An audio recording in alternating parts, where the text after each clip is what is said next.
El día de hoy vengo a hablarles de la educación y su historia, en específico de la Edad Media y la Edad Antigua, en donde las sociedades primitivas impartían la educación de manera informal y todo se aprendía haciendo. Los niños copiaban a sus mayores.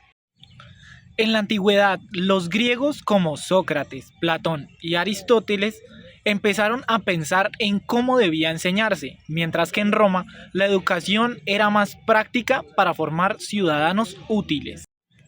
En la Edad Media, la Iglesia era quien controlaba la enseñanza.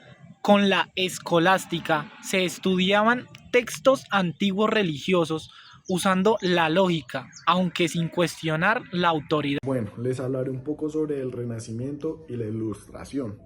El Renacimiento se vuelve a recuperar el valor del pensamiento crítico y del ser humano con la Reforma.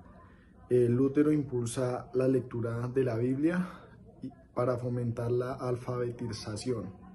En la Ilustración se ve la educación como clave en el progreso.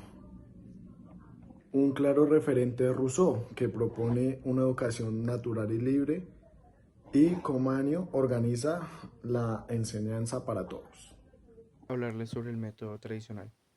El método tradicional empezó en el siglo XIX con la Revolución Industrial. En este se enfocaba en que el maestro fuera la única fuente de conocimientos y transmisión de estos, y los estudiantes les daban un rol más pasivo en el cual tenían que memorizar, repetir y escuchar al docente. El objetivo de este modelo era formar individuos obedientes, disciplinados y puntuales. Esto era porque en su momento era lo que buscaban para un futuro los futuros trabajadores de este tiempo. En esos momentos había un pensador llamado Herbert, el cual decía que la educación debía tener una moral. A esto él se refería que no solo se tenía que enseñar, sino que también se debía formar un carácter en los estudiantes. Y bueno, yo para finalizar esta línea del tiempo, voy a cerrarlo con la pedagogía en el siglo XX y en el siglo XXI.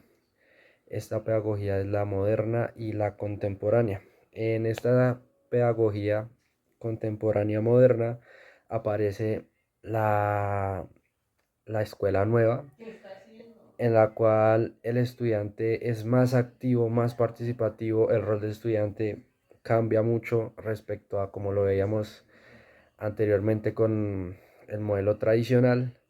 El rol del estudiante pasa a ser más activo, más participativo, y empieza a generar ese conocimiento junto al profesor. Acá destaco a pedagogos como John Dewey, María Montessori, Jean Piaget y Vygotsky. En el siglo XXI, la educación es más personalizada y digital, y se promueve más ese trabajo en equipo. Se hace más énfasis o se interesa más por la creatividad del estudiante y que el estudiante pueda desarrollar ese pensamiento crítico y argumentado. Y bueno, yo quiero dar esta pequeña reflexión de respecto a la educación, y es que yo en este caso comparto la frase de un pedagogo, John Dewey, que el pensamiento que él tenía sobre la educación es que la educación no nos prepara para la vida, sino que la educación es la vida misma.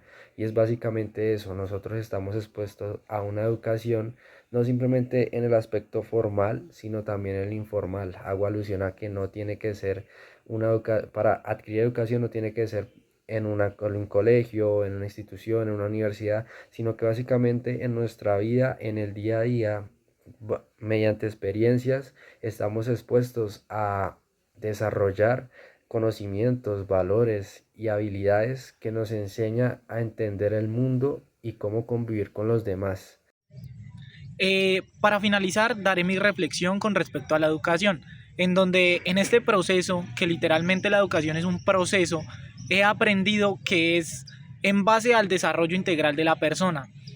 Asimismo, es la manera en la que adquirimos y asimismo impartimos el conocimiento hacia los demás.